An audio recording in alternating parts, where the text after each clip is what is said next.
ninka hadda cabdi cismaan leeyahay yaxyaha ninka kale oo duula kuurina leeyahay yuusuf inta wax badaa waaridin laga bilaabo saacadan askarta maxaabuus way xiran yihiin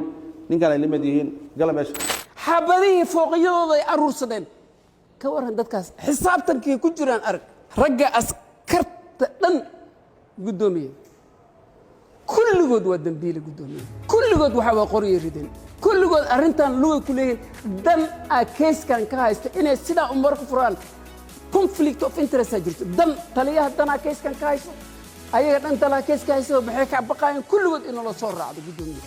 ninka baqay in dacwadan loo soo raacdo oo dan ku leh ina dambigan loo soo raacdo aniga waxaan xasuustaa maxkamadan aqoonaan u leenahay ma sha Allah dad marag u yimid halkan naga xiri waa aragnaa gudoomiye waxaan maxkamadda shirarka ku xusnaa markay qolka shirka gasho dadkan arrimahooda iyo wax sidii ay kala hadleen iyo danta ka haysa keeskan in fiiro gooni loo lahaado ee maxkamadda tixligiso maskiinkaana dusha laga saaray xabadihii fooqiyadooda ay aruursadeen maxkamadda ku sheegay kitaaba la mariyay xabadihii fooqiyadooda ay aruursadeen ka waran dadkaas xisaabtankii ku jiraan arag ninkan jaam markii qorka laga qaadanaya ninkan mar hore la aqoonsaday in dambiga loo saaro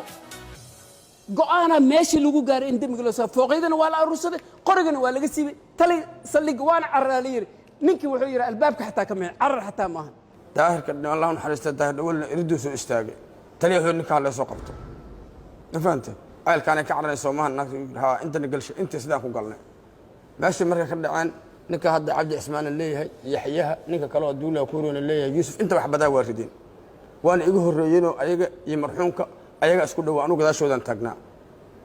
hal xabo beekaama ku riday xabadana ayaga riday saasay wax u dhacaan anigu ma cararin meel ma aadin taliya qoriga furu qoriga furay adig dhamantiin waa adag xaynaho yiri anu banaankaas baa irdi istaag gaarigiisa u saaray kadibna sidaas wax lagu geeyay laga booliska dhammaan askartii meesha ay wada tagtay meeshan soo istaagaan dhammaan askarta intuu soo waxaan rabaa inaan u sheego waxa ilaalinta laga bilaabo saacadan askarta maxaabuus way xiran yihiin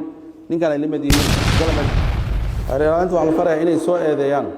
askartan aad ay ku soo daraan in la soo eedeeyo askartan haddana lagu sii haayo CID-da